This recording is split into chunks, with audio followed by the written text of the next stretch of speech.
நாங்களும் அப்படி நினைக்கல இவ்வளோ பெரிய யுத்தம் வரும். இப்போ அப்போ நினச்சது என்னென்னு சொன்னால், நாங்கள் இப்போ நீங்கள் லங்காராணி என்ற ஒரு புத்தகத்தில் ஹீரோஸ் புத்தகத்தில் கிடைக்கும் என்ன இருந்தாலும் கருணாநிதி காப்பாற்றிடுவேன். கருணாநிதி காப்பாற்றிடுவார். அந்த புத்தகத்திலேயே இருக்குது. ஒருதான் சொல்கிறோம், இப்போ எங்களை அழிய விட மாட்டாங்க பக்கத்துலேயேப்பா தமிழ். அப்போ நாங்களும் அப்படி ஒரு நம்பிக்கை ஈழ மக்களுக்கு இருந்தது கருணாநிதி மேலே. சீமான் எல்லாரும் கொண்டாட வேண்டிய தலைவரை தன்னுடைய ஆள் என்று ஆக்குறாரு சொல்லுறார் என்று சொல்லி என்னோட ஒரு வாதாட்டத்துக்கு வந்தார் சும்மா உரையாடல். அப்போ நான் சொன்னேன், எல்லாரும் கைவிட்ட இடத்துல சீமான் ஒரு ஆள் தான் தூக்கி பிடிச்சு. எல்லாரும் அந்த படமே போடையிலாது, அந்த கொடியே பிடிக்கிறாதுன்ற இடத்துல அந்த ஆள் தான் அதை எல்லாத்தையும் போட்டு செய்யுது. 58ஆம் ஆண்டு கலவரம் நடக்க எங்களுக்கு யாருன்னு தெரியாது. அண்ணாதுரை சொல்லுறார், இந்த கலவரம் நீடிக்கும் என்றால் நாங்கள் கடந்து வருவோம் அப்படி எங்களுக்கு சொல்லுவோம். அதால் சிங்கள அரசு பயந்து 3-4 நாளில் அதில் நிறைய கொலைகள் செய்தவங்க தமிழ் மக்களை நிப்பாட்டிட்டுது. ஆகவே அவருக்கு அஞ்சலி செலுத்தும் முகமாக நாங்கள் இந்த பின்னேற பள்ளிக்கூடத்து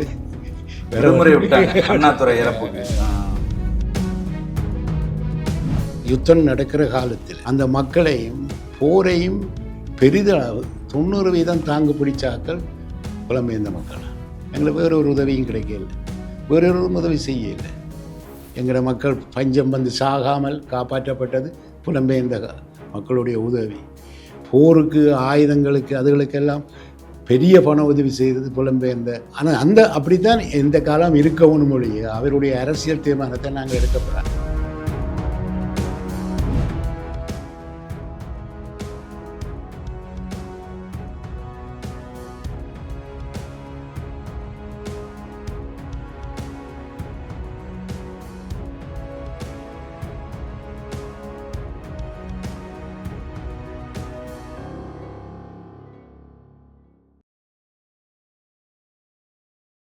உலகம் முழுவதும் பரவி வாழ்கிற தாய் தமிழ் உறவுகள் அனைவருக்கும் வணக்கம். இன்னைக்கு நம்முடைய சோழன் சொல்வீச்சு வலையொலியில் காலம் இதழின் ஆசிரியர், கனடாவில் வசிக்கிற ஐயா செல்வம் அருளானந்தம் அவர்களை சந்தித்து பேச இருக்கிறோம். ஐயா வணக்கம். வணக்கம். வணக்கம். கிட்டத்தட்ட 1990களில் தொடங்கி ஒரு 30 ஆண்டுகளுக்கும் மேலாக ஒரு இதழை நடத்துறது அப்படிங்கிறது ரொம்ப ஒரு சிரமமான ஒரு காரியம். இது எப்படி நீங்கள் சாத்தியப்படுத்துனீங்க? அப்படி ஒரு தேவை அந்த காலத்தில் எங்களுக்கு இருந்தது.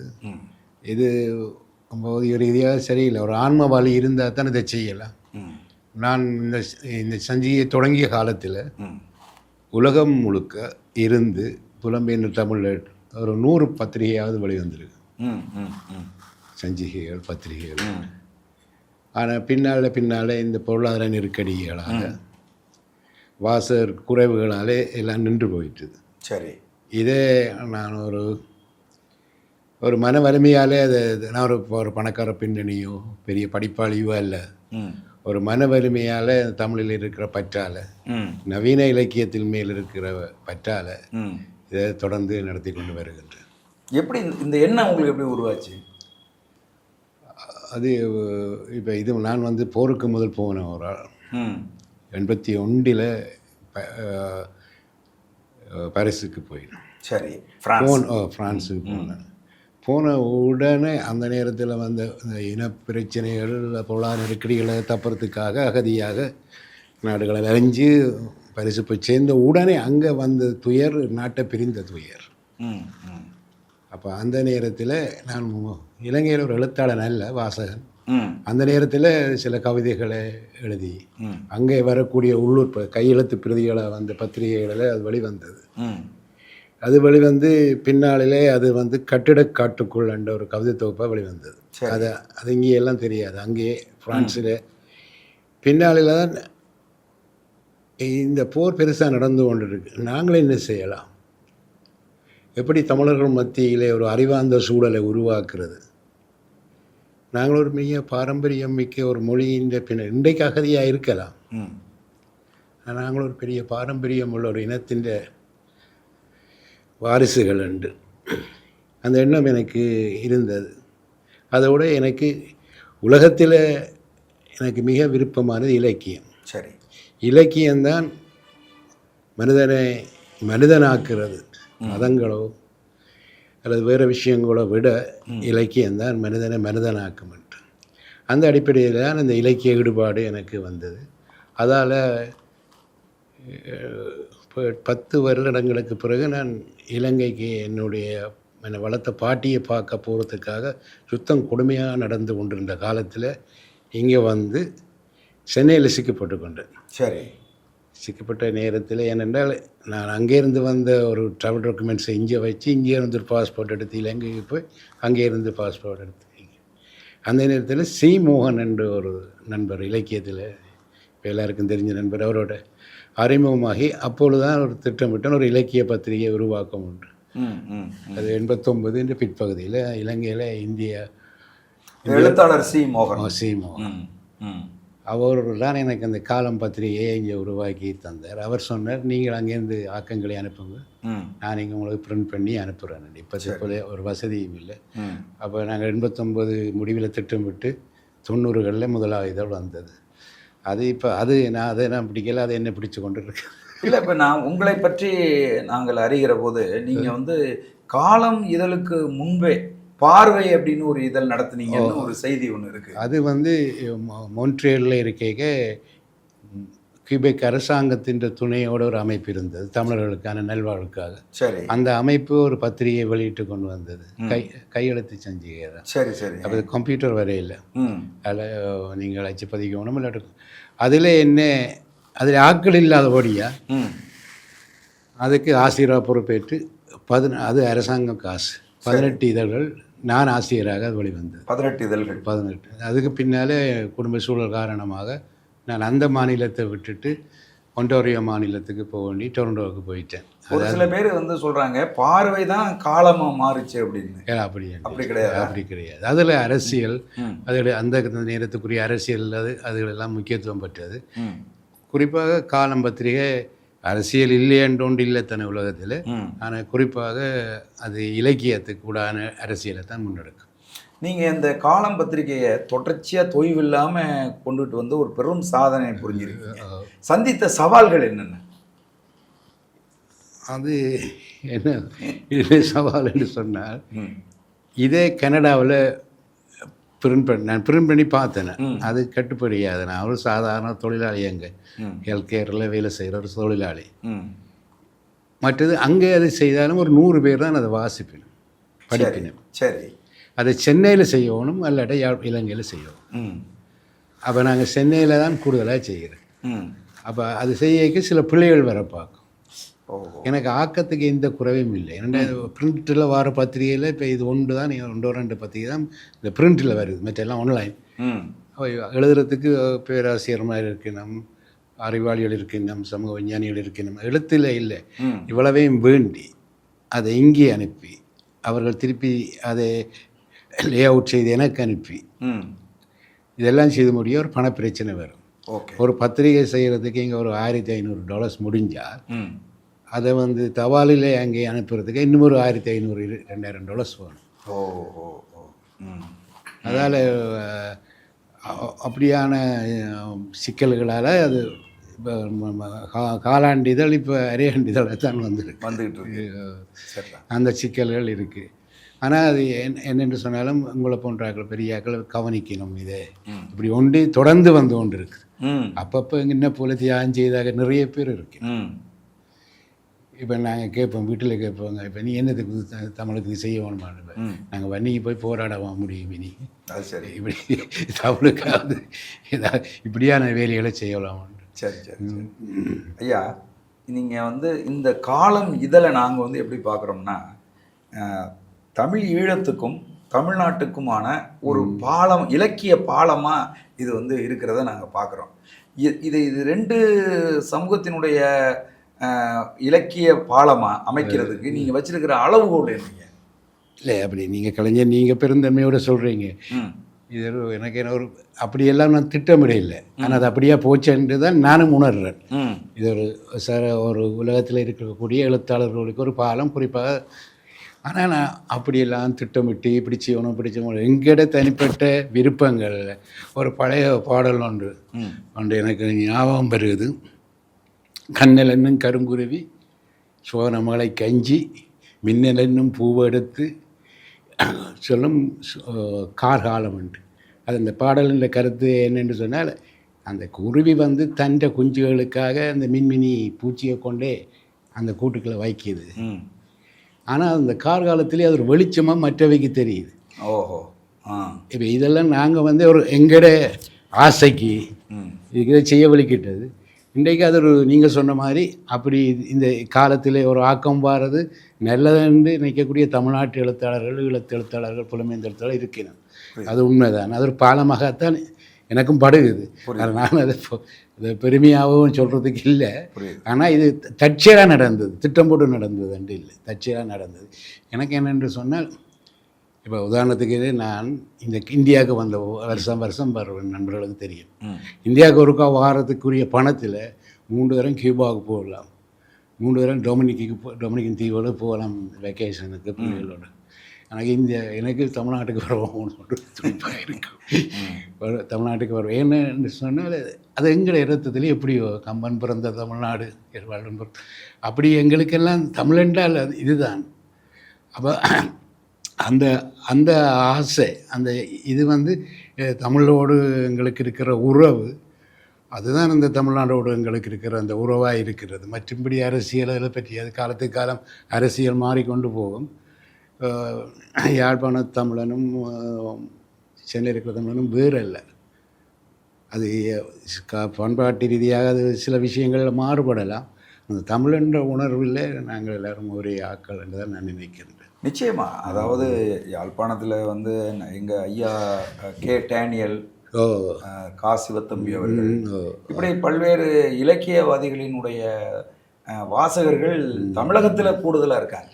இன்றைய தலைமுறை வந்து ஒரு காலத்தில் இப்போ என்னுடைய எழுதித்திர பக்கத்தை வாசிங்கன்னா உங்களுக்கு களஞ்சியம் சிக்கலாக இருக்கலாம். அது யாழ்ப்பாணத்து கொலக்கியல் மொழி. ஆனால் தமிழ்நாட்டில் தான் அது பெரிய வரவேற்பு பெறுது. ஆமாம். ஏன்னா அந்த காலம் மாறிட்டு. ஒரு காலத்தில் பெரியாக்கள், ஜெகநாதனாக்கள் சொல்லுங்கன்னா ஈழத்தமிழுக்கு தாங்கள் வந்து டிக்ஷனரி வச்சுருக்கணும். அந்த காலத்தில் எப்படி நடக்கும். இன்றைக்கு இங்கே பார்த்தால் இந்த ஈழத்தமிழர்கள் என்றே இல்லை,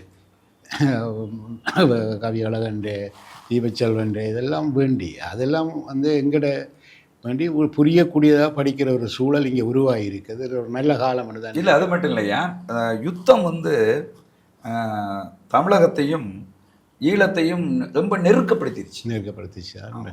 இப்போ இதுக்கு முன்னாடி உங்கள் காலகட்டத்தில், நீங்கள் சிறுவர்களாக இருக்கிற காலகட்டத்தில் நாங்கள் அதை வந்து ஒரு வேற நாடுன்னு பார்த்தோம். இன்னைக்கு அப்படி பார்க்குற மனநிலை யாருக்குமே இல்லை. அது வந்து என்ன ஆகி போச்சு அப்படின்னா, இது நம்ம குருதி உறவுகள் வாழ்கிற ஒரு இடம், நம்ம ஊர் இதோ இருக்கு அப்படிங்கிற ஒரு மனநிலையை, அந்த தூரத்தை வந்து தொடர்ந்து அந்த போர், குறிப்பாக 2009க்கு பிறகு ஒரு நெருக்கத்தை தமிழர்கள் மத்தியில் ஏற்படுத்தியிருக்கு. அது உண்மைதான். நான் அன்றைக்கு பார்த்த தமிழகம் இல்லை இன்றைக்கு. ஆமாம். நான் 75ஆம் ஆண்டு தொடக்கம் தொடர்ந்து இங்கே தமிழகத்துக்கு வந்துடும். எனக்கு வேறு இடத்த போகிற இல்லை, அந்த சென்னை அல்லது திருச்சி அல்லது மதுரை பார்த்து பெரிய மாற்றம் தமிழகத்தில் நடந்திருக்கு. ஆமாம். அதில் அந்த ஒரு காலத்தில் புத்தகம் விற்கல, புத்தகம் இல்லைன்னு அந்த புத்தக கண்காட்சிக்கு போனால் இப்போ கூட்டம் வாங்குறாங்களோ தெரியாது, ஆனால் அந்த புத்தகத்தை பார்க்க வராங்களே. இல்லை, அந்த இப்போ புத்தக கண்காட்சிங்கிறது சென்னையில் மட்டும் நடந்துகிட்டு இருந்துச்சு உங்கள் காலத்தில். ஆனால் இன்னைக்கு தமிழகத்தில் இருக்கிற எல்லா மாவட்டங்கள்லேயும் புத்தக கண்காட்சி நடக்குது. புத்தகங்கள் மிக கடுமையாக வாசிக்கப்பட்டு இருக்கு. அதிலும் குறிப்பாக நீங்கள் 2009 யுத்தம் வந்து ஈழத்தமிழர்களுக்கு ஒரு பாரிய இழப்பை அது வந்து ஏற்படுத்தினது உண்மை. ஆனால் அதனுடைய தாக்கம் இருக்கு பாருங்க, இலக்கிய ரீதியாக, சமூக ரீதியாக, அரசியல் ரீதியாக தமிழகத்தில் கூடுதலாக பெரிய தாக்கத்தை வந்து ஏற்படுத்தியிருக்கு. நீங்கள் இன்னைக்கு அரசியல் ரீதியாகவும் சரி, சமூக ரீதியாகவும் சரி, இலக்கிய ரீதியாகவும் சரி, இங்கே தமிழ்நாட்டில் நீங்கள் பார்க்கிற எல்லா மாற்றங்களுக்கும் காரணம் ஈழத்தில் நடந்த அது. மேலே நீங்கள் சொல்கிறது சரி, மேலே நான் 100% உடன்பாடுறேன். 2009ஆம் ஆண்டு பெரிய தோல்வி. ஆமாம், அது மறக்கல. நெப்போலியனும் தோற்று போயிடும், நெப்போலியன் கூட தோற்று வர்றார். அதில் அந்த நேரத்தில் ஐரோப்பாவில் எல்லா கனடாவில் அமெரிக்காவில் எடுந்த எழுச்சி இருக்குல்ல. ஆமாம். அந்த எழுச்சி அப்ப அந்த அதாவது வந்து இந்த விஷயங்களுக்கு தெரியாது அங்கே பிறந்து வளர்ந்த குழந்தைகள் லட்சக்கணக்காக அந்த ஊர்வலங்களில் பங்கு பெற்றினது அது இன்று வரை அவைக்கு தாக்கமாயிருக்கு. அதுதான் அதுதான் தோல்வி என்றது அது யார் தோற்க இல்லை, அது வேறு ஒன்று. ஆனால் அந்த எழுச்சி, அந்த 2009 கொடுத்த எழுச்சி அந்த இன்று வரை இருக்குது. அதால் அந்த பிள்ளைகளுக்கு தாங்கள் தமிழர் என்று ஐடென்டிஃபை பண்ணணும். நாங்கள் தமிழர்கள் இல்லை வேறு விதமாக ஐடென்டி பண்ணே இல்லாத அவையால் அது வேறு ஒரு பிரச்சனை. இப்போ நாங்கள் வந்து எங்களுடைய காலத்தில் இப்போ தமிழ் கட்சி கூட்டங்களில் நாங்கள் அப்படி கேட்டுப்போம், திங்களோடும் செம்பொழுது தன்னோடும் விண்ணோடும் உடுக்களோடும் மங்கு கடல் இவற்றோடும் பிறந்த தமிழோடு பிறந்த கொண்டு பாரதிதாசன் பாடலை நாங்கள் அங்கே பாடி பிறந்திருப்போம். ஆனால் இந்த குழந்தைகளுக்கு தெரியாது. ஆனால் அந்த உணர்வை வந்து இந்த யுத்தத்தின் முடிவு இறுதி யுத்தம் அந்த உணர்வை பிள்ளைகளுக்கு கொடுத்துட்டு. புரியுது. அதான் நான் அடிக்கடி சொல்லுவேன், சில விடுதலை புலிகள், நான் ஒரு இலக்கியக்காரன், எனக்கு இந்த அரசியல் இதுகளில் என்னென்றால் இப்போ கூட மிக கவலையாக இருக்கும். பாரதி சொல்லுவானே, ஒரு 14,000 சனிப்பட்ட இனம். அந்த அந்த ஒரு இடத்துல சொல்லுவான், ஒரு 14,000 சனிப்பட்டு அது அந்த ஒரு கவிதையில் சொல்லி இல்லை, நாங்கள் இப்போ இந்த திருக்குறள் அது என்று சொல்லி பாரதி சொல்லுவோம். ஆனால் இப்போ வந்து அந்த அந்த நிலையை நாங்கள் தாண்டி நாங்கள் தமிழர்கள், நாங்கள் டொரண்டோவில் இருக்கலாம், மொன்ட்ரியலில் இருக்கலாம், பாரிஸில் இருக்கலாம், லண்டனில் இருக்கலாம், ஃப்ராங்க்ஃபோர்ட்டில் இருக்கலாம், நாங்கள் தமிழர்கள் அந்த இனம் இந்த உணர்வு வந்துட்டு வேறு விதமாக ஐடென்டி பண்ணிடலாம். நான் ஜீவங்காரன், நான் கெனடியன் அப்படின்ட்டு ஐடென்டி பண்ணுறது அது அங்கே தான். வெளியில் அவங்க உங்களை ஐடென்டி பண்ணுவாங்க. பல்கலாச்சாரம் என்று சொன்னாலும் இலங்கை தமிழர்கள் நாங்கள் 60 வருஷம் சென்றாலும் தமிழ் பேசும் மக்கள் என்ற அந்த இனம் அவங்க சொல்லுவாங்க. ஏன்னா நாங்கள் வந்து புரிம்பா போகலாது. அந்த உணர்வை 2009ஆம் ஆண்டு வந்து அந்த யுத்தம் முடியாத நான் அடிக்கடி சொன்ன ஒரு வசனம், விடுதலை புலிகள் வேண்டியிருந்தால் அது எங்கட வெற்றியா என்று நாங்கள் சொல்கிறதுக்கு நான் ஒரு இடதுசாரி பக்கம் உள்ளவரால். ஆனால் விடுதலை புலி என்ற தோல்வி தமிழற்ற தோல்வி என்றதை ஏற்றுக்கொள்ளத்தான் வேணும். அது சரி, அதை ஏற்றுக்கொள்ளத்தான் வேணும். நாங்கள் வேண்டியிருந்தால் சில வேலை அது எங்களோட வெற்றி என்று நாங்கள் கொண்டாட முடியாமல் இருக்கலாம் பல தமிழர்களுக்கு. ஆனால் தோல்வி வந்து முழு தமிழர்களுடைய தோல்வியாக அது போச்சு, ஒட்டுமொத்த தமிழர்களுக்குமானது தோல்வியாக. ஐயா, புலம்பெயர் நாடுகளில் இருந்து இலக்கியம் பேசிய இலக்கியங்கள் எல்லாமே வலியையும் இழப்பையும் மட்டுமே பேசிட்டு இருந்துச்சு ஒரு கட்டம் வரைக்கும். இப்போ எப்படியா இருக்கு? இல்லை, இன்றைக்கும் வந்து இப்போ நான் இப்போ என்ன நீங்கள் சொன்னீங்களானே, நான் வந்து இன்றைக்கு யாழ்ப்பாணத்தில் இருக்கிற மக்களுக்காகவோ அல்லது கிழக்கில் இருக்கிற மக்களுக்காகவோ நான் பேச முடியாது. ஏன்னா நான் அந்த மண்ணில் வாழ இல்லை. அவர்களாம் தங்களோட வழியே என்னென்று சொல்லணும், அதுதான் என்னுடைய கருத்து. ஆனால் அவர்களுக்கு நாங்கள் உதவி செய்கிறது, அவர்களுக்கு புலம்பெயர்ந்த தமிழர்கள் எந்த விதத்தில் உதவி செய்யணும். ஆனால் கருத்தை நாங்கள் அவர்கள் மேலே திணிக்கலாது. எங்களுக்கு சில வசதிகள் இருக்குது, எங்களுக்கு சில சுதந்திரம் இருக்குது, எங்களுக்கு பாதுகாப்பு இருந்து கொண்டு அந்த மக்களினுடைய பிரச்சனைக்கு நாங்கள் புலம்பெயர்ந்தாக்கள் தீர்வு சொல்லலாது. இப்போ யுத்தம் நடக்கிற காலத்தில் அந்த மக்களையும் போரையும் பெரிதளவு 90% தாங்கு பிடிச்சாக்கள் புலம்பெயர்ந்த மக்கள். எங்களுக்கு வேறு ஒரு உதவியும் கிடைக்கல, வேறு ஒரு உதவி செய்யலை. எங்களோட மக்கள் பஞ்சம் வந்து சாகாமல் காப்பாற்றப்பட்டது புலம்பெயர்ந்த மக்களுடைய உதவி. போருக்கு ஆயுதங்களுக்கு அதுகளுக்கெல்லாம் பெரிய பண உதவி செய்தது புலம்பெயர்ந்த மக்கள்லாம். ஆனால் அப்படித்தான் எந்த காலம் இருக்கவும் மொழியே அவருடைய அரசியல் தீர்மானத்தை நாங்கள் எடுக்கப்படாது. அது அவர்களுக்கு என்ன வசதி இருக்கோ. இப்போ திடீரென்று இப்போ நாங்கள் சொன்னாங்க, இப்போ நாங்கள் வந்து பாரம்பரியமாக தமிழ் தேசியத்தை ஆதரித்து வாராக்கள் திடீரென்று கடந்த தேர்தலில் அனுராண்ட இன்றைய ஜனாதிபதிக்கு செல்லும். அப்போ அதுக்கு நாங்கள் என்ன செய்கிறது? நாங்கள் போய் சொல்ல முடியுமா, நீங்கள் தமிழ் கட்சிக்கு ஓட் பண்ணுங்க இல்லை தமிழ் காங்கிரஸுக்கு ஓட் பண்ணுங்க? அந்த மக்கள் ஒரு முடிவு எடுக்கணும். அது என்னன்னு தெரியாது. அதுக்கு நாங்கள் வந்து அதுகளுக்கு அவையின் கருத்துகளுக்கு அவைக்கு உதவி செய்யலாம் அந்த அளவு. புரியுதுங்க ஐயா. அது என்ன அது பணிவிலும் பனைவனம், இது என்ன உண்மையான அது ஈழம் வந்து பனை சூழ்ந்த நாடுங்கிறதுனால அப்படி வச்சிங்களா? நாங்கள் என்னென்னு சொன்னால் இந்த சினோ ம் கனடாவில் கொட்டுற சினோ யாழ்ப்பாணத்தில் கொட்டுதுண்டு, பனைக்கு மேலே கொட்டுதுண்டு. அது என்னென்னு சொன்னால் நான் அந்த எழுதித்தீரா பக்கம்ன்ற புத்தகம் எழுதுனேன். ம் அது 81ஆம் ஆண்டு நாங்கள் முதல் தலைமுறை அகதியாக போகிற தலைமுறை. ம் அந்த சிக்கல்களையும் அது நகைச்சுவையாக எழுதப்பட்டது. ஆனால் அந்த ஒரு தரம் இப்போ இந்த எங்களோட இலக்கிய காலத்தில் எஸ்போன்ற ஒரு முக்கியமான எழுத்தாளர் இருக்கிறார், எஸ் பொன்னுத்துரியன். அவர் வந்து ஒரு 60களுக்கு உட்பட்ட யாழ்ப்பாணத்தினுடைய விஷயங்களை, மற்றவர்களுடைய விஷயங்களை வச்சு தன்னுடைய கதைகள் எழுதியிருக்கிறார். இந்த போர் தொடங்குற அந்த போர் தொடங்குகிற சூழல் வருகுது. ஜனநாயக அரசியல் ஆயுத போராட்டம் மாறுற காலகட்டத்தில் எங்களோட இளமை பெறுவோம். அப்போ அந்த காலத்து யாழ்ப்பாணத்தையும் ஒரு தரம் எழுத இல்லை. இப்போ டேனியல் எழுதுறது வந்து 65க்கு முற்பட்ட சாதி ஒடுக்குமுறையை பற்றி தான் எழுதுறாரு. சரி. ஆனால் அவர் வந்து இந்த போர் ஜனநாயக அரசியல் வந்து ஆயுத போர் எங்கட காலத்தில் அது வந்து மேட வெளியவே அந்த ஜனநாயக அரசியல் முறிஞ்சு பிரவாரணோ மாசோரனோ அவையோட தலைமைக்கு போகுது.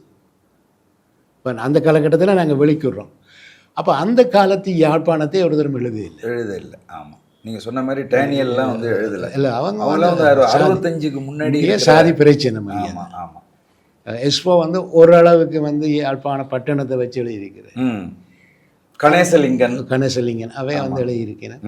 ஆனால் நான் எழுதி முடிச்சேன் இல்லை, நான் ஓரளவுக்கு என் இளம காலம் யாழ்ப்பாண பட்டணத்தை சுற்றி தான் நடந்தது. மெல்ல மெல்ல எப்படி என் முதலாவது அத்தியாயத்தில் இருக்குது. நாங்கள் ஒரு பாட்டியில் இருந்து தண்ணி அடித்து சந்தோஷமாக இருந்து கொண்டு இருக்க ஒருத்தன் வந்து வெளியில் கூப்பிட்றார், ஒருத்தன் வந்து நிற்கிறான்டா, நீ அந்த சாமான் பண்ணி தரேன்னு சொன்ன நீ என்று. அவன் சொன்ன ஏன்டா இந்த சிக்கல்களை போகிறேன். ஏடே அவங்க போராட போகிறாங்க, தண்ணி அர்ப்பணிச்சு. இப்போ 74 அது ஒரு தென்னை மரத்துக்குள்ளே அந்த துவக்கு இருக்குது, அதை ஏறி எடுத்து கொடுக்க வேணும். அவங்கள ஒரு பேங்க் கொள்ள நடத்த போகிறாங்க. அந்த காலம் அப்படி தான் இருந்தது. மெல்ல மெல்ல மெல்ல மெல்ல அப்படியான அந்த காலம், அதாவது போர் தொடங்குறதுக்கு உரிய ஆயத்தங்கள் நடந்த காலம். சரிதான். இனி இது யுத்தமாக மாற போகிறோம். நாங்களும் அப்படி நினைக்கல இவ்வளோ பெரிய யுத்தம் வருமெண்ட். இப்போ அப்போ நினச்சது என்னென்னு சொன்னால், நாங்கள் இப்போ நீங்கள் லங்காராணி என்ற ஒரு புத்தகத்தில், ஹீரோஸ் புத்தகத்தில் கிடைக்கும், என்ன நடந்தாலும் கருணாநிதி காப்பாற்றிடுவார். அந்த புத்தகத்திலேயே இருக்குது. ஒருத்தன் சொல்கிறேன், இப்போ எங்களை அழிய விட மாட்டாங்க பக்கத்துலேயேப்பா தமிழ்நாடு. அப்போ நாங்களும் அப்படி ஒரு நம்பிக்கை ஈழ மக்களுக்கு இருந்தது கருணாநிதி மேலே. அது உண்மையில இருந்தது. இவங்க விட மாட்டாங்கள்ன்ட்டு, இவங்களுக்கு அவங்க பயப்படுவாங்கள்ன்ட்டு. இலங்கை அரசு பயப்படுவாங்க. ஏன்னா அவங்கள 4-5 கோடி மக்கள் இருக்கிறாங்க. தாங்கள் வந்து 1 கோடி மக்கள்லாம் இருக்கிறோம். அவங்க வந்து வந்துடுவாங்கள்ன்ட்டு எனக்கு நல்ல ஞாபகம். நான் 68ஆம் ஆண்டு நான் ஒரு 6ஆம் வகுப்பு 7ஆம் வகுப்பு படித்து கொண்டிருக்கேன். அண்ணாதுரை இங்கே இருந்தேன்ட்டு விடுதலை விட்டோம். அந்த பின்னேற பள்ளிக்கூடம் இல்லை, எல்லாரும் போகலாம்ன்ட்டு. அப்போ அந்த எங்களோட ரைட்டர் வந்து எங்கள் பிரின்சிபல் பேசுகிறார். 58ஆம் ஆண்டு கலவரம் நடக்க எங்களுக்கு யாருன்னு தெரியாது. அண்ணாதுரை சொல்லுறார், இந்த கலவரம் நீடிக்கும் என்றால் நாங்கள் கடந்து வருவோம்ன்ட்டு. அப்போ அப்படி எங்களுக்கு சொல்லப்படும். அதால் சிங்கள அரசு பயந்து 3-4 நாளில் அதில் நிறைய கொலைகள் செய்தவங்க தமிழ் மக்களை நிப்பாட்டிட்டுது. ஆகவே அவருக்கு அஞ்சலி செலுத்தும் மூலமாக நாங்கள் இந்த பின்னேற பள்ளிக்கூடத்தை அப்படித்தான் எங்களுக்கு. அப்போ நாங்கள் நினச்சது என்னென்னு சொன்னால், இந்திய அரசோ அல்லது தமிழ்நாடு மக்களோ வந்து பேரழிவில் இருந்து காப்பாற்றி வேணும். அது அப்படி இல்லைன்னு சொல்லலை. அது என்னென்னு சொன்னால், உதவி செய்யலைன்னு சொல்கிறது மடமைத்தனம். அங்கே ஒரு கொலையை செய்து போட்டு 2 மணித்தியாலத்தில் நீங்கள் வந்து தங்கச்சி மடத்துக்கோ வேதாரண்யத்துக்கோ வந்துடலாம். இப்போ அந்த மக்கள் அடைக்கலம் கொடுத்துருக்கணும், அதே மறக்க இல்லாது. அல்லாட்டால் தொடக்கத்திலேயே எங்களுடைய போராட்டம் ஒடுக்கப்பட்டிருக்கு. இப்போ பிரபாகரன், உமாவேஸ்வரன் போன்ற போராளிகள் தொடக்க காலத்திலேயே தமிழ்நாட்டில் வந்து ஒழிச்சிருக்கணும். திரும்பி வர வேணும், தங்கத்தில் குட்டிமணி எங்கே இருப்பினும் அங்கே வர வேணும். தொடக்கத்திலேயே அது ஒடுக்கப்பட்டிருக்கும். அப்போ தமிழ்நாடு எங்களுக்கு இருக்கிறது வந்து மாதிரி கலாச்சார ரீதியாக பண்பாட்டு ரீதியாகவும் பெரிய உதவி. ஆனால் நாங்கள் நினைச்சதுன்னு சொன்னால் ஒரு இராணுவ ரீதியாக அரசியல் ரீதியாக நாங்கள் அழிஞ்சு போக எங்களோட போராட்டம் விட மாட்டாங்க, தமிழ்நாட்டு தமிழர்கள் விட மாட்டாங்களே என்ற ஒரு எண்ணம் எங்களை போன்ற ஆட்களுக்கு இருந்தது. அதுக்கு அதை இல்லைன்னு சொல்லலை. எம்ஜிஆர் வந்து பிரபாகரனுக்கு பெரிய உதவியெல்லாம் செய்திருக்கிறார், பெரிய மதிப்பு வச்சிருக்கிறார். அப்போ எல்லாம் நினச்சினாங்க. ஆனால் அது சர்வதேச அரசியல் சூழ்நிலைகள் அது இன்னும் ஒரு தரையும் குறை சொல்கிறதுக்கு இல்லை, இப்படி தான் நிலைமையாக போச்சு. ஐயா, உங்களுடைய நூல் எழுதி தீரா பக்கங்களை நடிகர் கமலஹாசன் அவர்கள் படித்துவிட்டு அவர் இந்த பிக் பாஸ் நிகழ்ச்சியில் பேசினாருன்னு ஒரு செய்தி இருக்கு. அதை எப்படி பார்க்குறீங்க? தெரியலை எனக்கு, அவர் எனக்கு தெரியாது, அவர் எனக்கு தெரியாது. சரி. அவர் படித்து பேசி இந்த வீடியோ பார்த்தேன். அவர் தொடரும் இல்லை, ஒரு இமெயில் கூட இல்லை நன்றி போடுறதுக்கு. அவர் நல்லா சொன்னார். அவர் சொன்ன கருத்து ஓரளவுக்கு நான் நினைக்காத கருத்து ஒன்று சொல்கிறேன். ஒரு அகதிக்கு இந்த உலகத்தில் எத்தனையோ விஷயங்களில் கோபிக்கிறதுக்கு திட்டுறதுக்கு இருக்குது. எந்த இடத்திலும் இவர் வந்து யாரின் மீதும் ஒரு பழி சுமத்தாமல் தன்னுடைய வாழ்வில், தன்னுடைய துக்கமான வாழ்வில் சிரிப்பாக சொல்கிறாருன்ட்டு சொன்னார். அது அவருக்கு நன்றி. ஆனால் எனக்கு அவரை தெரிய புரியுது. நீங்கள் ஒவ்வொரு ஆண்டும் தமிழகத்தில் நடக்கிற புத்தக கண்காட்சிக்கு ஜனவரி மாதம் நீங்கள் வந்துடுறீங்க. அது அந்த அந்த இந்த பயணத்தினுடைய நோக்கம் என்ன? இது நான் வந்து எப்படி ஒப்பிட்டு பார்க்குறேன்னா, காலம் தவறாமல் ஒவ்வொரு ஆண்டும் 10,000 கிலோமீட்டர் 20,000 கிலோமீட்டர் பயணித்து வருகிற ஒரு ஒரு பறவையை போல் உங்களை நான் வந்து பார்க்குறேன். ஐயா, அப்படி வசதியான ஆள் இல்லைன்னு சொன்னால், நான் நேற்று கண்காட்சியில் இன்னொரு நண்பரோட பேசிக்கொண்டிருக்கேன். சரி. இந்த உலகத்தில் இப்போ தமிழ்நாட்டில் எவ்வளோ பெரிய எழுத்தாளர்லாம் இருக்கிறாங்க. அவனுக்கு ஒரு இடத்துல ஒரு மதிப்பு கிடைக்கும் வேணா அந்த புத்தக கண்காட்சிக்கு உள்ளதான். ஒரு கொஞ்சம் தள்ளி வந்தால் கூட அவனை யாருக்கும் தெரியும். ஆனால் என்ன வணக்கம் அண்ணே, நீங்களாம் எனக்கு காலம் செல்லும் நல்ல புத்தகம் அண்ணே. நான் கொஞ்சம் தள்ளி வந்தால் நான் இடம் தெரியாமல் நிற்பேன். புரியுது. உங்களையும் யாருக்கும் தெரியாது. அப்படிதான் அங்கே இருக்கிற எழுத்தாளனுக்கு. வண்ணதாசன் வந்து வெளியில் நின்று 2000 பார்க்க போகிறார். அதுக்குள்ள நின்று அவர் குவிஞ்சு கொண்டு இருப்பாங்க. அந்த அந்த மதிப்பை வந்து தமிழ்நாட்டில் அதுக்காகவே வரலாம், அதுக்காகவே வரலாம். அது அது முக்கியமான ஒரு பண்பாட்டு நிகழ்ச்சி இந்த புத்தக கண்காட்சி. நான் பார்க்குறது தமிழை வளர்க்குறதுக்கு ஒரு எங்களுக்கெல்லாம் வந்து பெரிய மதிப்பு தராங்க. இப்போ தமிழ்நாட்டு வாசகர்கள் புத்தகம் படித்தோன்னு யாழ்ப்பாணம் மட்டும் ஒன்றும் இல்லைங்க. யாழ்ப்பாணம் மட்டும் சொன்னால் இந்த மணியன் வந்து ஆனந்திவனை விட்டுட்டு இதயம் பேசணும்னு பத்திரிகை தொடங்குறது முதல் பயண கட்டுரை யாழ்ப்பாணத்தை பற்றி இலங்கைக்கு வந்தது பெரிய எழுதுகிறேன். அவர் எழுதுகிறார் அதில். அப்போ நாங்கள் படிக்கிறோம். ஒரு 10 மைல் இங்கால போன கடல், 10 மைல் இங்கால போன கடல், ஒரு சின்ன இடம். ஆனால் பண்பாடு ரீதியாக அதுவும் குறிப்பாக விடுதலை போராட்டம் தொடங்கினவர் உலகம் முழுக்க அது யாழ்ப்பாணம் வந்து பார்த்தீங்கன்னா நாங்கள் ஒன்று இருக்காது. அது சரி. ஆனால் அந்த கலைகள் விளைகின்ற பூமி. அந்த ஒரு எங்களுடைய கவிஞன் மகாகவி என்று ஒரு கவிஞர் எங்களை அவர் சொல்லுவார், ஆறு நடந்து திரிந்து வயல்கள் விழுந்து பயிர்கள் விளைய ஏறு உயர்ந்த மலை இல்லை என்று ஒரு குறை சொல்வதுண்டு. என்ன இருந்தன தோள்கள் கலைகளில் பாடி சிறந்த யாழ்ப்பாணம் உண்டு. அந்த அந்த அந்த யாழ்ப்பாணம் வந்து உண்மையில் எவ்வளோ குறைகள் இருக்குது, எவ்வளோ இருக்குது. நாங்கள் எத்தனையோ பிச்சு புதறி இவ்வளோ அடித்த பிறகும் ஆளுக்கு ஒரு இயக்கம் தான் இப்போவும் நடக்குது. ரெண்டாலும் நாங்கள் இந்த தமிழர்கள், யாழ்ப்பாணத்தாக்கள், மட்டக்களப்பாக்கள், நாங்கள் வந்து தமிழ் ஈழத்தை சேர்ந்தவர்கள் என்ற அந்த பெருமை உண்டு அந்த அடிமனத்தில் பண்பாட்டு ரீதியாக இருந்து கொண்டிருக்கு. அது அந்த எந்த காலத்திலும் தமிழ்நாட்டிலே அதுக்கு ஒரு ஆதரவு இருந்து கொண்டிருக்கு. நாங்கள் இப்போ டேனியலையெல்லாம் பெருசாக இங்கே கொண்டாடினார், கைலாசபதியை பெருசாக கொண்டாடினார். அப்போ இது வந்து இப்போ எல்லாரும் கைவிட்டு எல்லாரும் செய்யக்க நான் ஒரு நண்பரோட பேசுகிறேன். நீங்கள் என்ன எனக்கு தெரியாது உங்களுடைய அரசியல், உங்களோட நண்பரோட பேசுகிறேன். நான் சொன்னேன் தமிழ்நாட்டை பற்றி சில குறைகள் சொன்னேன். இப்போ நான் சொன்னேன்னு என்னென்று சொன்னால், நீங்கள் வந்து குறை சொல்கிறீங்க, நீங்களே மறந்துட்டீங்க. இப்போ சீமான் வந்து எல்லாரும் கொண்டாட வேண்டிய தலைவரை தன்னுடைய ஆளண்டு ஆக்குறார் என்று சொல்லுறார் என்று சொல்லி என்னோட ஒரு வாதாட்டத்துக்கு வந்தார் சும்மா உரையாடல். அப்போ நான் சொன்னேன், எல்லாரும் கைவிட்ட இடத்துல சீமான் ஒரு ஆள் தான் தூக்கி பிடிச்சு.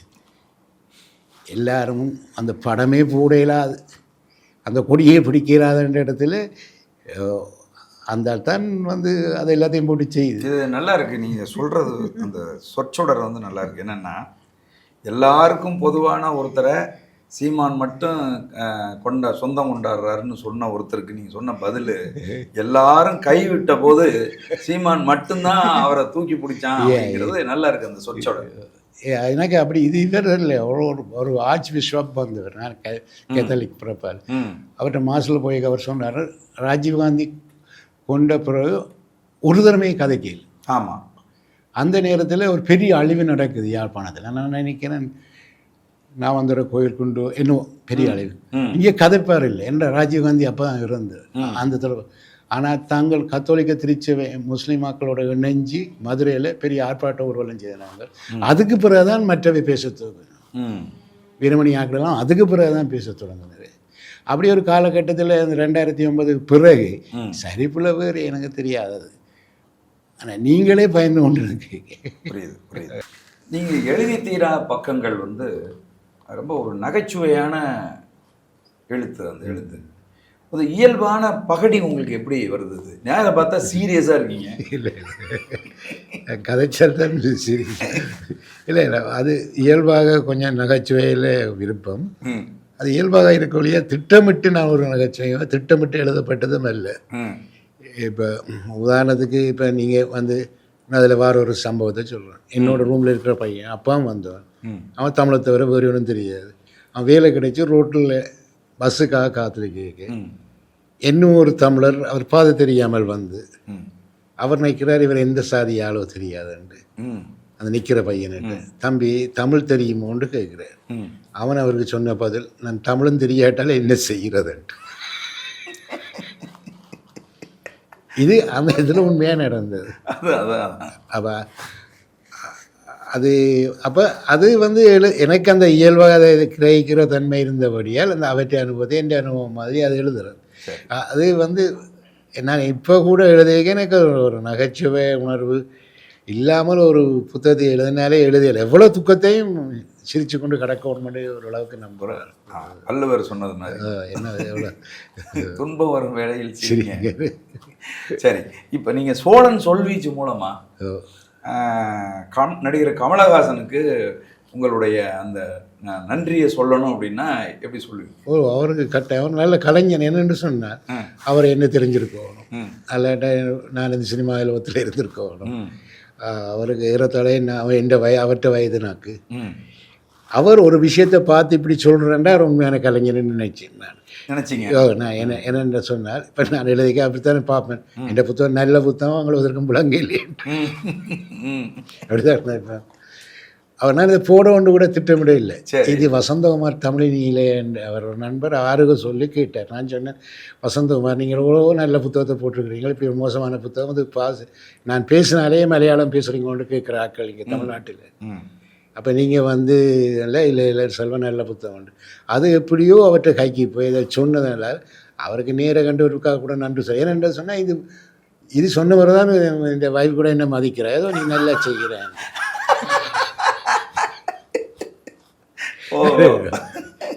என்ன அங்கே நாங்கள் வந்து ஒரு சிறுபத்திரிகை கூட்டம் தானே. சரி, 4-5 பேருக்கு கமலஹாசன் உங்கள் நூல் குறித்து சொன்னதும் ஒரு பெரிய மரியாதை வந்துச்சு உங்களுக்கு. அந்த அளவில் அவர் ஒரு கலைஞன் தான். அவர் அப்போ அதால் அவருக்கு கண்டால் நன்றி சொல்லலாம், அல்லது உங்கள் மூலம் நன்றியை சொல்லலாம். ரொம்ப மகிழ்ச்சி. சரிங்க, இப்போ இந்த காலத்துக்கு வந்து படைப்புகளை நீங்கள் எப்படி தேர்ந்தெடுக்கிறீங்க? படைப்பாளிகளை தேர்ந்தெடுத்து அவங்க விருப்பத்துக்கு விட்டுருவீங்களா, இல்லை படைப்புகளை பார்த்து தான் நீங்கள் அதில் வர்றதுக்கு? இல்லை, எனக்கு அந்த செலக்ட் பண்ணுறதுக்கு ஒரு டைம் வேணும், தெரிவு செய்கிறதுக்கு. ஆனால் இந்த நீண்ட காலத்தில் அவங்களுக்கு தெரியும் என்ன படைப்பு நான் எடுப்பேன். ஒரு சாதாரண கதையை எனக்கு அனுப்புறது வலுப்புறையில். அதுக்காண்டி நான் புதுசாக எழுதுறாக்களே போடுறேன் இல்லையா. ஒரு ஒரு 200 பக்கத்தில் இந்த வந்திருக்கு, ஒரு 2 பேராவது புதுசாக இருப்பேன். மற்ற புகழ்பெற்ற எழுத்தாளர்கள் எல்லாம் காட்டிட்டு நான் கேள்வி. இப்போ இந்த தமிழகத்தில் இருக்கிற புகழ்பெற்ற எழுத்தாளர்களுடைய எழுத்து தான் வந்து பெரும்பாலும் காலத்தில் வருது அப்படின்னு சொல்கிறேன். இல்லை, இலங்கையிலும் வருது. ஆமாம், அப்படி தான் நான் பார்க்குறேன். இலங்கையில் ஒரு சில பேர் சோபா சக்தி இந்த மாதிரி ஆட்கள் இல்லை இருக்காங்க. இதை அவங்களுக்கு நீங்கள் ஃபோன் பண்ணி அழைப்பெடுத்து நீங்கள் அவர்கள்ட்ட வந்து கேட்பீங்களா, இல்லை அவர்கள் தங்களுடைய படைப்பை உங்களுக்கு அனுப்புவாங்க. அதில் நான் இப்போ உதாரணத்துக்கு சோபசக்தி நான் எப்படி படைப்புக்கு இப்போ ஒரு கட்டுரை எழுதியிருக்கிறார். போய் எல்லாம் சொல்லி இந்த கிழமை முடியுதானே புதிய சோவாடை இடைப்படுறான், அதை இன்னும் முடிய 2 மாதம் இருக்கும், தாரியோ அப்படி வந்து எனக்கு விருப்பமான ஆக்களை கொஞ்சம் கரிச்சப்படுத்தி எடுப்பேன். சரி. ஆனால் நீங்கள் சொன்ன மாதிரி வந்து ஒரு இருக்குது, இது வந்து தமிழ்நாட்டுக்காரருக்கு தான் முக்கியத்துவம் உண்டு, அப்படி இல்லை. இலங்கையில் வந்து வருது தெரியும் தம்பிக்கு, இந்த 30 வருஷ போரில் ஒரு 3 தலைமுறை இல்லை. கைலாச சிவத்தம்பி எக்ஸ்போக்கு பிறகு இப்போதான் உண்மையில சில பேர் வந்து எழுதி கொண்டு வராங்க. இந்த போரால் யார் எழுதி கொண்டிருக்க இருக்க முடியாது. அப்போ அந்த திறப்பாட்டால் புத்தகத்திலே ஒரு குறைபாடாக இருக்குது. ஈழத்து ஆக்கங்கள் வந்து குறைவாக இருக்குன்றது புத்தகத்தின் ஒரு குறைபாடு மாதிரி இருக்கு. புரியுது. ஆனால் வந்து மிக முக்கியமான என்ன உண்மையிலான உண்மைகள் உங்களை மனம் திறந்து சொல்றேன்னா சிக்கல் பண சிக்கல். அந்த பணம் எம்எல்ஏ அவர் பேசுகிறாரு தெரியாது. சில வேளை எனக்கு மிஸ்கின் எல்லாம் உதவி செய்ய, மிஸ்கின் எனக்கு நண்பர். சரி. அவருடைய டாக்டர் அங்கே படிக்கிறார் கனடாவில். அதால் எனக்கு நண்பர் அப்படி 1-2 பேர் இதை உதவி செய்வேன் நான். புரியுது. அதனாண்டா ஒரு $2,500-3,000ன்றது ஒரு பெரிய பணம். புரியுது. இந்த பணத்தில் ஒரு சதம் கூட திரும்பி வர போகிறேன், திரும்பி வராது. அப்போ அப்படியான நண்பர்கள் சில பேர் வந்து உதவி செய்யணும். இப்போவும் அந்த சிக்கல் பணம் தான், வேறு ஒன்றும் இல்லை. ஆக்கங்கள் வந்து உண்மையில வந்து தமிழில் மிக நவீன இலக்கியத்திலும் மரபு இலக்கியத்திலும் வந்து தமிழில் மிக திறமான படைப்பாளிகள் இருக்கு, மிக திறமான படைப்பாளிகள். நான் மற்ற லாங்குவேஜ் எனக்கு தெரியாட்டாலும் அந்த இலக்கிய போக்குகள் தெரியும். தமிழ் மிகச்சிறந்த இலக்கியங்களை தந்து, ஏன்னா நாங்கள் வந்து கம்பனுக்கு வள்ளுவன் தொல்காப்பியனுக்கு பின்னால் வந்த ஆக்கள் எங்கிட்ட அந்த ரத்தம் இருக்கு. புரியுது. மிகத்தரம் அது சர்வதேசத்துக்கு வர இல்லைன்றது ஒரு லாங்குவேஜ் பிரச்சனை. சுந்தரராமன் சாமி சொல்லியார், மிக சாதாரண கதைகளுக்கு அது புதுமைப்பித்தன்ற ஒரு கதையை வாசித்து ஒருவன் உண்மையாக வாய்ச்சோன்னா அதுக்கு நோபல் பரிசு கூட கிடைச்சிருக்கு. புரியுது. அது அந்த இதுதான் இருக்கொழிய மற்றும்படி நாங்கள் ஒரு பெருமை மிக்க இனம். அதுதான் ஒரு முறை ஏஆர் ரஹ்மான் சொல்லும் ஒரு கருத்து சொன்னார். என்ன சொன்னார்னா, என்னை விட பல மடங்கு திறமசாலி இயல்பான இசை ஞானம் கொண்டவர் இளையராஜா. அவருக்கு ஆஸ்கார் விருது தேவைப்படலை, அவர் இங்கே இருந்துட்டாரு. எனக்கு தேவைப்பட்டுச்சு, நான் வெளியில போனேன் அப்படின்னு சொன்னாரு. அதுபோல தமிழில் இருக்கக்கூடிய இலக்கியவாதிகளினுடைய அந்த ஆளுமை, இலக்கிய ஆளுமை என்பது சர்வதேசத்துக்கு எடுத்துட்டு போகணுங்கிற தேவை இவர்களுக்கு இல்லாம இருந்துச்சா இல்ல அது எப்படின்னு தெரியல நமக்கு. இப்ப நீங்க ரவீந்திரநாத் தாகூர் வந்து அவருடைய தாய்மொழியில தான் எழுதினாரு, வங்க மொழியில தான் அவர் பாடல்கள் எழுதினாரு. அவருக்கு எப்படி நோபல் பரிசு கிடைச்சது? அதில் எனக்கு அது எனக்கு பெரிய ஆச்சரியம் தான். நான் அந்த பத்திரிகை இது எழுதுனது வந்து ஒரு தாய் வீடுன்ற ஒரு பத்திரிகை 200 பக்கத்தில் வரும். அந்த பத்திரிகை வந்தீங்கன்னா மிக அழகாக நேர்த்தியாக 200 பக்கத்தில். அப்போ பிரிண்டரில் வந்த காலத்தில் நான் எழுதுனேன். அது இங்கே தமிழ்நாட்டிலே எப்படி வரும், ஏன்னா அங்கே வசதி கூட. புரியுது. வசதி கூட, பேப்பர் நல்லா இருக்கும், பிரிண்டர்ஸ் நல்லா இருக்கும், கட்டமைப்பு. ஆனால் அது உண்மையில் வந்து ஒரு வேறு ஒரு ஆக்களுடைய கண்ணு போட்டால் உண்மையில் உலகத்திலே சிறந்த ஒரு பத்திரிகை அது இருக்கும். அந்த மற்றது இதில் ஒரு விஷயம், இந்த புத்தகம் எழுதுனதுக்கு முக்கிய காரணம் ஒரு ஓவியர் இருந்தவர். அவற்றை ஓவியங்கள் எனக்கு நல்ல பிடிப்பு. அவர் இந்த தாய் வீட்டு பத்திரிகையில் இருந்தவர். அவருக்கு நாங்கள் ஒன்றா டீ இருந்தேக்கு தான் இந்த பரிசில் வாழ்ந்த கதையை சொல்லி சிரிக்கிறதுக்காக சொல்கிறது. அப்போ அவர் சொல்லுவார், அண்ணா இது எழுதுங்க. எந்த வேலை மேகசின் நடத்துறது, கூட்டம் வைக்கிறது. நான் ஒரு 500 கூட்டம் வச்சுருப்பேன். அப்படியா? இலக்கிய கூட்டம். அதில் பங்கு பெற்றாத ஆக்கள் இல்லைங்க இங்கே தமிழ்நாட்டில். பிரபஞ்சன், சுந்தரராமசாமி, வெங்கட்சாமிநாதன், இப்போ இலங்கை இந்த தெளிவத்த ஜோசப், மூப்பன்னம்பலம், இப்படி வார எல்லாரும் நான் ஒரு மீட்டிங் வைப்பேன். ஏமோகன், ராமகிருஷ்ணன், இவ்வளோ எல்லா எழுத்தாளர்களும் அந்த பிறகு தான் எனக்கு. அதை வருஷத்தில் 3 தரம் புத்தக கண்காட்சி செய்வேன். அதுக்கு தான் வர்றேன் முக்கியமாக. அப்போ அப்படியான விஷயத்தில் அப்போ கருணாசனர் இதில் விட்டுட்டானே, எழுதுனா அது புதுசாக இருக்கும். இந்த அகதி வாழ்க்கை வந்து இன்னும் வெளியில் வரவே இல்லை. எப்படி அகதிகள் உருவாகினோம், எப்படி வருகினோம். அப்போ அவர் வந்து நான் ஒன்றோட விட இல்லை 2வது எழுதுங்கோண்டு 3வது எழுதுங்கோண்டு அவரே எனக்கு வந்து எடிட் பண்ணி தருவார், இப்படி சொல்லுங்கன்னு என்று. அப்போ நான் இதோட விட்டு போய் எனக்கு கலைக்குதுரா, என்னால் எழுத இல்லாது, வீட்டை இருந்து எழுத இல்லாதுன்னு சொல்லி அப்படி. அப்போ அவர் சொல்லுவார், இப்போ நான் இனி என்னத்தை எழுதுறேன்னு. சரி, ஆனால் நான் கேள்விப்பட்டேன் யூரோப்பில் குளிக்கிறது பிரச்சனையாமேன்ட்டு. ஏன்னா முந்தி சில பில்டிங், சர்வீஸ் பில்டிங்கில் குளிக்கிறதுக்கு இடம் இருக்காது. நீங்கள் வெளியில் போய் குளிச்சுட்டு வருவோம். அப்போ பெண்கள் வந்துட்டார். அப்போ பெண்களும் பெருத்தவங்களும் அவைக்கு அதால சண்டை வரும் குடும்பத்தில். சில இடங்களில் குளிக்கிறதுக்கு இடம் இருக்கு. ஒரு பெண் போய் வெளியில் போய் ஒரு பொது குளிப்பறையில் குளிச்சுட்டு வாரன்றது இப்போ அதை நகைச்சுவையாச்சு நீங்கள் சொல்லுவீங்களான்னு. அப்படி தான் இந்த புத்தகம் உருவானது. இப்போ நீங்கள் என்னை பார்த்தீங்கன்னா 80 நீங்கள் சின்னப்படினா இருப்பீங்க. 80களில் எப்படி ஈழத்தமிழர்கள் இன்னொரு நாட்டுக்கு போய் யுத்தத்தால் அகதியானார்கள். அது உங்களுக்கெல்லாம் தெரியாது. 83 கலவரம் நடக்க இலங்கையில் நடந்த மாதிரி அங்கே ஒரு கலவரம் நடக்குது. 4 தமிழர்களும் 5 சிங்களர்களும் கொல்லப்படுகிறார்கள் பரிசு வீதிகளில். அவங்க அந்த போலீஸ் ஒரு நாள் தமிழர் மோதல். அப்போ அந்த கஷ்டமெல்லாம் பேர் புரியுது. ஐயா, சுந்தர ராமசாமியினுடைய நண்பர் நீங்க அப்படின்னு எல்லாரும் சொல்றாங்க. உங்களோட நட்பை பத்தி சொல்லுங்க. இல்லை அவர் என்னென்னு சொன்னால், அவரை எனக்கு வந்து அவருடைய புத்தகம் மட்டும் நல்லா பிடிச்சு கொண்டது. சரி. ஜே சில குறிப்புகள். ஆமாம். அது வந்து எனக்கு 84 பரிசில் அது கிடைச்ச வரலாறு நல்ல மாதிரி ஒரு நண்பர் தந்தவர். அவர் வந்து ஒரு நண்பர் வந்து விடுதலை புலிகளில் இருக்கிறார். அவருக்கு சொல்லியிருக்கிறார், எனக்கு ஜே சில குறிப்பு ஒரு புத்தகம் வேணும் என்று. அவர் இங்கே போஸ்ட் பண்ணி போட்டு நான் கள அலுவலாக நான் வன்னிக்கு போகிறேன். அங்கே அவர் போயிருக்க அதில் ஒரு பெரிய போர் ஒன்று நடந்து முக்கியமான தளபதிகளும் இருக்கணும் கடலில். அதில் அவர் ஒரு ஆள். இந்த புத்தகம் வாரத்துக்கு முதல் அவர் இறந்துட்டார் என்ற நண்பருக்கு. அவரோட முகவரிக்கு தான் அந்த புத்தகம் போனது. ஆனால் இல்லை இறந்துடுறாரு. அனுப்பி போட்டு போய்க்கே இருக்கிறார். அப்போ அது ஒரு மனத்துக்கு அவர் அழுகிற டைமில் நான் இருக்கிறேன். அப்போ அந்த நண்பர் அவர் நல்ல நண்பர்கள். அப்போ அந்த புத்தகத்தை நான் அவர்கிட்ட வேண்டி வாய்ச்சிருக்கணும். அவர் சுந்தரராமசாமியே தெரியும். அந்த அவருடைய புத்தகம், அந்த புத்தகத்தை உங்கள் கைக்கு வருது. அந்த புத்தகம் நான் படிக்கிறதுக்காக அவர்கிட்ட வருது. உங்கள்கிட்ட படித்தோடனே நல்ல புத்தகமாக இருக்குது. அது நீங்கள் படிச்சுங்களுக்கு தெரியல. அது என்னென்னா, நாங்களும் ஒரு காலத்தில் இப்போ இடதுசாரிகளாக இருந்தோம். இடதுசாரிகள் மேலே வலு கோபமாக இருந்த காலம் அது. சரி. ஏனென்று சொன்னால்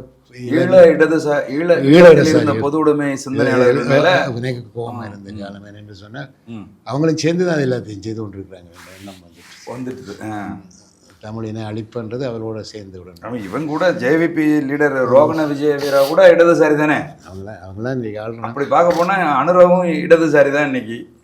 அப்போ அந்த டைமில் அதை படித்த பிறகு இருக்கைக இதுவர் வந்து சூறாளர் பிரிவு தான் அவருக்கு ஒரு கடிதம் கூட போடையில, எனக்கு தெரியாது. அவருக்கு ஒரு நண்பர் லண்டனில் இருக்கிறார், பத்மனா ஐயர். அவர் ஒருத்தர் சொன்னார், சூறா முதல் தடவையாக கலிஃபோர்னியாவுக்கு அவர்கிட்ட மகளிட்ட வர்றார். அப்போ நான் சொன்னேன், நீங்கள் என்னவருக்கா அறிமுகப்படுத்துகிறீங்க. என்னத்தை சொல்லி அறிமுகப்படுத்துறது? அவைக்கு இந்த இது என்ன நடக்கண்டே தெரியாது, காலமும் தெரியாது, பாறையும் தெரியாது. ஆனால் அவர் ஃபோன் நம்பர் இருந்தேன். நான் சூறாவுக்கு அது சுதந்திர ராமசாமியை கூப்பிட்டேன். மகளிர் வீட்டில் கல்ஃபோன் இப்படி நான் இலக்கியத்தில் ஆர்வம் இல்லாமல் உங்களை படித்தேனே, எப்படி ஒருத்தன் கதை இதெல்லாம் படித்தேனே. அவர் கேட்டார், நீங்கள் எழுதுகிறீங்களா? நான் அப்படி ஒன்றும் எழுதுறேன், இப்படி ஒரு பத்திரிகை நடத்துகிறேன், சீமோனுக்கு என்ன தெரியும் அப்படின்னு. அவர் ஒரு இன்டர்வியூ வச்சுட்டு தான் டிக்கெட் காசு தந்தால் தான் டிக்கெட் அனுப்பினா தான் வாரேன்னு வந்து. அப்போ அவர் 91 வந்து எங்களோட ஒரு 15 நாள் நின்றவர். நின்னோடனே அந்த நெருக்கமும் அன்பும் வந்துட்டு நல்ல மனுஷன், நல்ல மனுஷன். அவர் வந்து அவரோட கற்றுக்கொள்ளக்கூடிய விஷயங்கள் கணக்கே இருக்குது.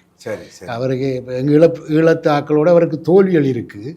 இப்போ இந்த பிரமுகளோட இருந்த நட்பாலே அவருக்கு சில மன வருத்தங்கள் இருந்து அவரை எல்லாம் தாண்டி எங்களோட மிக அன்பா பிள்ளை, எங்கள் போராட்டத்துக்கு மிக ஆதரவான ஒரு ஆளாக இருந்தார். புரியுதுங்க.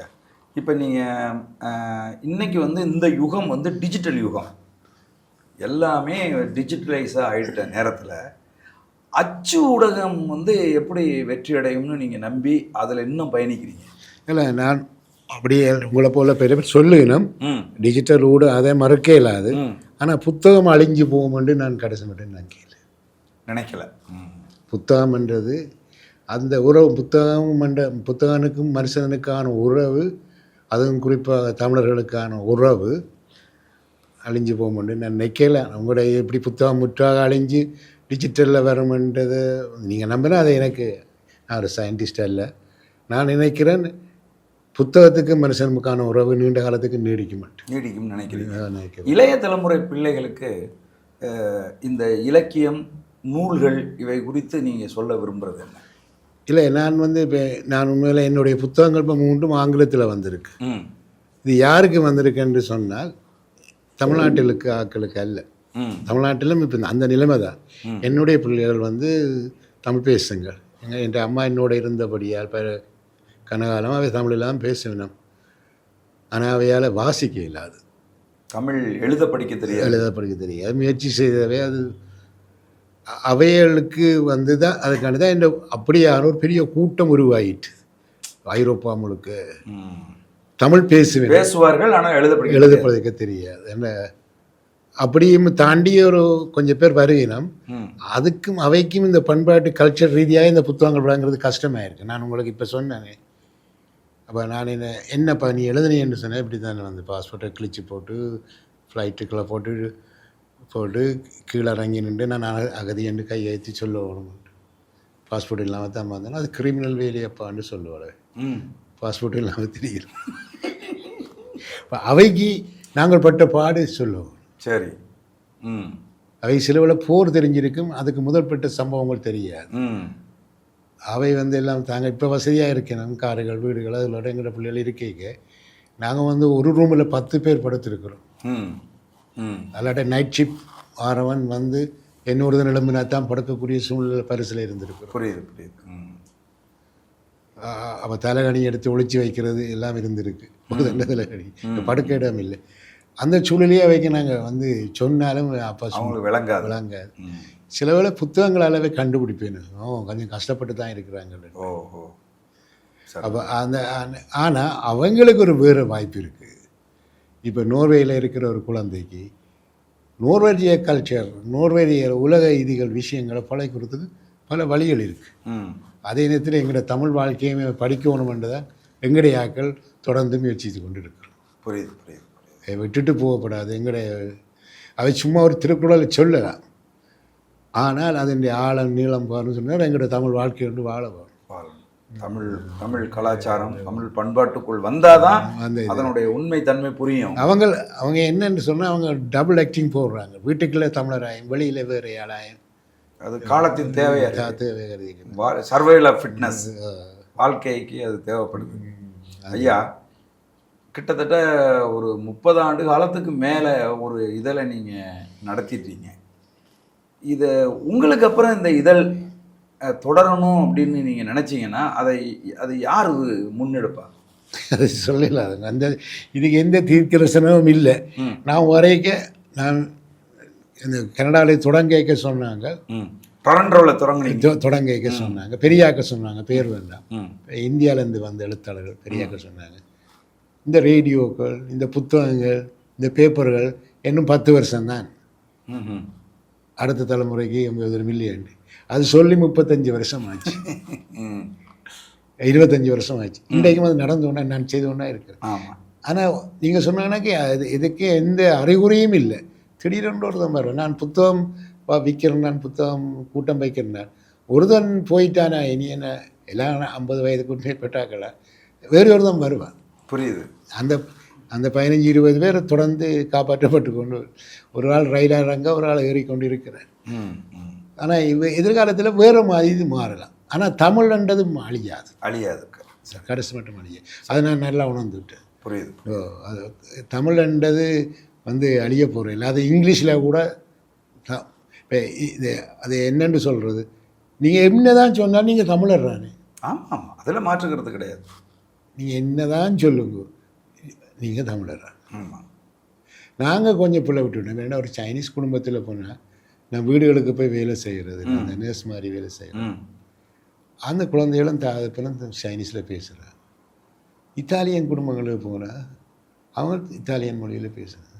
யூதர்கிட்ட போனால் அவங்க பேசுகிறாங்க. நாங்களும் தமிழ். ஆனால் அந்த பிள்ளைகள் என்னவோ அந்த தமிழை கற்றுக்கொள்கிறதுக்கு தமிழிலான் சிக்கலோ தெரியாது. ஆங்கிலத்தில் கதைச்சிக்குவாங்க, ஆங்கிலத்தில் கதைக்கிறாங்க, இல்லை வாசிக்கிறதுக்கு. ஓகே. ம். இல்லை அவங்க வந்து தமிழில் முதல் படிக்கிறது திட்டுறது, தாய் தகப்பன் திட்டுறது, சனியனின் முதேவியன் அதெல்லாம் அதை கற்றுக்குறாங்களா? அப்படி இப்படி தான் மெல்ல மெல்ல தமிழ் கற்றுக்கப்படுது. ரொம்ப மகிழ்ச்சி.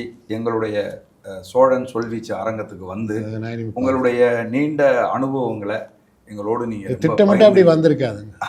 ஆமாம், பகிர்ந்துக்கிட்டீங்க. மிக்க மகிழ்ச்சி. நன்றி. சரி.